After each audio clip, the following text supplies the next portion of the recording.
अवधूत चिंतन श्री गुरुदेव दत्त. आज आपण जेव संती वसविला ठावो याच्यातील बळवंत आणि अतिचोखर याबद्दल माहिती घेऊया. सद्गुरू श्री माऊली त्यासाठीच म्हणतात की जे येणे माने बळवंत आणि तैसेची आणि चोख अतिचोखट जेथ अधिष्ठान प्रगट डोळा दिसे. सिद्धस्थान हे बळवंत म्हणजे पवित्र देवी असते, चांगले असते. बरवा हा शब्द पारमार्थिक संदर्भानेच येत असतो. हे आपण आधी बघितलेच आहे. उदाहरणार्थ बरवा वो हरी बरवा वो वगैरे. सिद्धस्थानी येणारे जे प्रापंचिक जन असतात, विषयी जन असतात, त्यांना त्या स्थानांबद्दल केवळ ओढ वाढायला लागते, आकर्षण वाटायला लागते. त्यांचा ते स्थान बळवंत देवी वाटायला लागे, तेथून हलावसे वाटत नाही. दुसरे श्री माऊलीने असं सांगितलं आहे की तैसेचे अतिचोखट, चोखट म्हणजे शुद्ध आणि अतिचोखट म्हणजे पावित्र्ययुक्त शुद्ध असे स्थान. जो मुमुक्षू असतो त्याला ते स्थान असे अतिचोखट वाटायला लागते. त्या स्थानातील अतींद्रिय सृष्टी त्याला कळत नसते, पण तरी देखील येथे तप करावे आणि येथेच राहावे असे त्याला वाटू लागते. पण जे परमार्थाचे उत्तम अधिकारी असतात किंवा संत महात्मे असतात त्यांना मात्र त्या स्थानाचा कार्यरत असणारी भगवती शक्ती ही प्रगटपणे दिसते, अनुभवाला येते. जेथ अधिष्ठान प्रगट डोळा दिसे. जांबुवंती गुंफेतील अनुभव. परमपूज्य श्री मामांनी त्यांच्या आयुष्यात अनेक वेळा गिरनारची यात्रा केली होती. त्यांच्या 6व्या अध्यायावरील एका प्रवचनात त्यांनी त्यांचा त्या सिद्धक्षेत्रातील एक दिव्य अनुभव सांगितला होता. एकदा गिरनार यात्रेच्या वेळी ते तेथील जांबुवंती गुंफा बघण्याकरता गेले. गुंफेत शिरण्याची वाट अतिशय अवघड होती. मध्ये एक मोठी शिळा होती, तेथून सरपटत आत जायचे होते. त्यांच्या बरोबरीच्या तिघांपैकी 2 जण त्यामुळे बाहेरच राहिले. त्यांनी काही आत जाण्याची हिंमत केली नाही. परमपूज्य श्री मामा आणि उरलेले एक गृहस्थ मात्र धैर्याने आत शिरले. त्या गुंफेत जाताना 101 फूट सरळ्याप्रमाणे सरपटत जावे लागते. नंतर अंग उचलून एका कपारीत शिरावे लागते आणि मगच त्या कपारीमधून मुख्य गुहा दिसते. त्याप्रमाणे आत गेल्यावर परमपूज्य श्री मामांना असे दिसले की आत एका शिळेवर एक आसन घातलेले होते. बाजूला एक पंटी म्हणजे दिवा तेवत होता. सगळीकडे मंद प्रसन्न असा सुगंध पसरलेला होता आणि कोणीतरी तेजस्वी आकृती त्या आसनावर बसलेली भासत होती. एखादी व्यक्ती जर आसनावर बसलेली असेल तर असे जे आसन खोलगट होते तसे ते आसन दिसत होते. त्यावर बसलेली मूर्ती मात्र प्रत्यक्ष दिसत नव्हती. फक्त तेजाची शरीराकृती बाह्यरेषा करून येत होती. त्यांच्याबरोबर आत गेलेल्या गृहस्थांना त्यातले काहीच अनुभवाला येत नव्हते. ती दिव्य विभूती पाहून परमपूज्य श्री मामांनी भावसमाधी लागली. त्या अवस्थेत ते बराच वेळ बसलेले होते. बरोबरचे गृहस्थ कधी माघारी गेले ते त्यांना समजलेही नाही.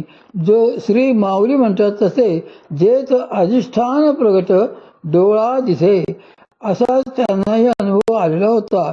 दिव्य सृष्टीचे सामर्थ्य. सद्गुरू श्री माऊली म्हणतात की संतांना उत्तम अधिकाऱ्यांच्या सिद्धस्थानातील तप सामर्थ्य प्रगट दिसते, डोळ्यांना दिसते. पण ते कोणत्या डोळ्यांना दिसते हेही समजून घेतले पाहिजे. स्थूल डोळ्यांना काही असे दिव्य अधिष्ठान दिसू शकत नाही.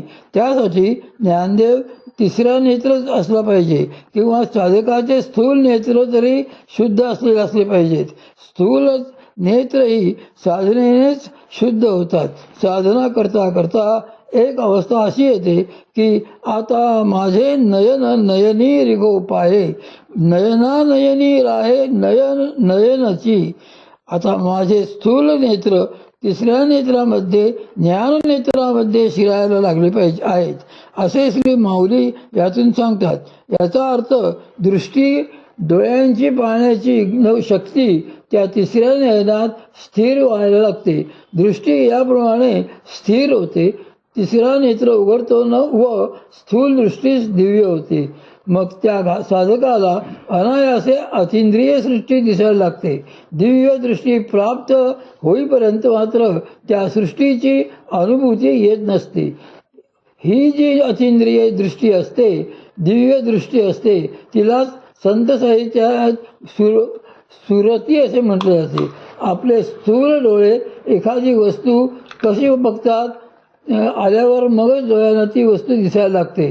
पण एखाद्या ठिकाणाहून जर प्रकाशच परतून येत नसेल तर ती वस्तू डोळ्यांना काही दिसणार नाही.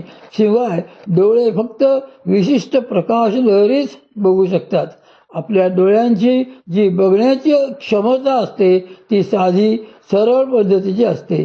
समोरच्या सगळ्या गोष्टी आपला डोळा असतील तशाच बघतो. शास्त्रज्ञांनी माशांच्या डोळ्यांप्रमाणे लेन्स तयार केले. तसा लेन्समधून जेव्हा फोटो घेतले तेव्हा ते बागदार वक्र आले. माशांच्या डोळ्याची भिंगे वक्र असतात, त्यामुळे त्यांच्या सरळ दृष्टीलाही वक्र दृश्य दिसते आणि आपल्या साध्या सरळ दृष्टीतला जग सरळ दिसतो. आपल्या सरळ साध्या नेत्रांना वक्र प्रकाशाची अतिंद्रिय सृष्टी दिसू शकत नाही. आपली दृष्टी जर तशी वक्र होऊ शकली तर ती अतिंद्रिय सृष्टीही आपल्याला दिसू लागेल. म्हणूनच अतिंद्रिय दृश्य जाणण्यासाठी त्या तिसऱ्या नयनामध्ये आपले साधे सरळ नयन स्थिरावलेले पाहिजेत, तरच ती अतिंद्रिय सृष्टी दिसू लागेल. यालाच पारमार्थिक परिभाषेत नेत्र शुद्ध होणे असे म्हणतात. श्री स्वामी समर्थ महाराजांचे दर्शन. परमपूज्य सद्गुरू श्री मामांचीच एक हकीकत या संदर्भात सांगतो. त्यांच्या घरात त्यांचे मामा, आई, आजोबा हे सगळे सद्गुरू श्री स्वामी समर्थ महाराजांचे अनुग्रहित साधक होते. त्यांच्या घरी असा नियम होता की नागपंचमीच्या दिवशी पुण्यातल्या नागेश्वर मंदिरात जाऊन नाथपंथी साधूंना शिधा द्यायचा. शिधा देऊन घरी आल्यानंतर श्री स्वामी समर्थ महाराज या ना त्या रूपाने त्यांची पोच देत असतात.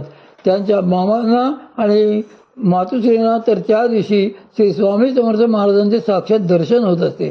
एकदा एका नागपंचमीला परमपूज्य सद्गुरू मातोश्रींनी परमपूज्य श्री मामांना सांगितले की सख्या नरहरी मामा बरोबर जाऊन नागेश्वर मंदिरात एवढा शिधा देऊन परत ये. परमपूज्य श्री मामा त्यावेळी वयाने लहान होते. ते त्यांच्या मामांबरोबर गेले आणि सांगितल्याप्रमाणे शिधा देऊन घरी परत आले. घरी पोचताच ओसरीवर अत्यंत दिव्य सुगंध दरवळून लागला. श्री नरहरी मामांना आणि मातुश्रींना श्री स्वामी समर्थ महाराजांचे साक्षात दर्शन झाले. श्री स्वामी महाराज प्रसन्न मुद्रेने त्यांना म्हणाले, बाळांनो, आम्हाला तुमचा शिधा पोहोचला. त्या दोघांनीही त्यांना साष्टांग नमस्कार घातले. परमपूज्य श्री मामांना या सगळ्या घडत असणाऱ्या प्रकाराचे नवल वाटत होते. या दोघांना श्री स्वामी समर्थ महाराज दिसत आहेत आणि मलाच का दिसत नाहीत असा प्रश्न त्यांना पडलेला होता. म्हणून न राहून त्यांनी त्यांच्या मातुश्रींना विचारले की आई, सुगंध येतो हे खरे, पण मला श्री स्वामी समर्थ महाराज दिसत का नाहीत? त्यावर हसून मातुश्री त्यांना म्हणाल्या, सख्या, तुझी स्थूल देहाची दृष्टी त्यासाठी जपाने शुद्ध व्हायला पाहिजे. त्याशिवाय श्री स्वामी महाराज काही दिसणार नाहीत. परमपूज्य श्री मामा त्यावेळी वयाने जरी लहान असले तरी त्यांच्यापाशी पूर्वजन्मीचे संस्कार होतेच. ते उपजत ज्ञानी होते. त्यामुळे ते लगेच म्हणाले, दृष्टी शुद्ध करण्याचे काम सद्गुरू करतात. त्यांच्या कृपेने दृष्टी शुद्ध होत असते. जर सद्गुरू श्री स्वामी समर्थ महाराजांनी माझी दृष्टी शुद्ध करून मला दर्शन दिले तर मी वचन देतो की त्यांची मी आजन्म सेवा करीन, अखंड साधना करीत. आश्चर्य म्हणजे त्यांनी असे म्हटल्याबरोबर श्री स्वामी समर्थ महाराज त्यांनाही समोर प्रत्यक्षात दिसायला लागले. अधिष्ठान शब्दाचा अर्थ जेथ अधिष्ठान प्रगट डोळा दिसे असे श्री माऊलींनी येथे म्हटले आहे. सिद्धस्थानातील अधिष्ठान दिसते, प्रगटपणे दिसते, पण त्यासाठी दृष्टीही तशी शुद्ध असली पाहिजे. म्हणूनच जे परमार्थातले उत्तम अधिकारी असतात, संत सत्पुरुष असतात, त्यांच्या बाबतीत श्री माऊलींची जे अधिष्ठान प्रगट डोळा दिसे असे म्हटलेले आहे. उद्या आपण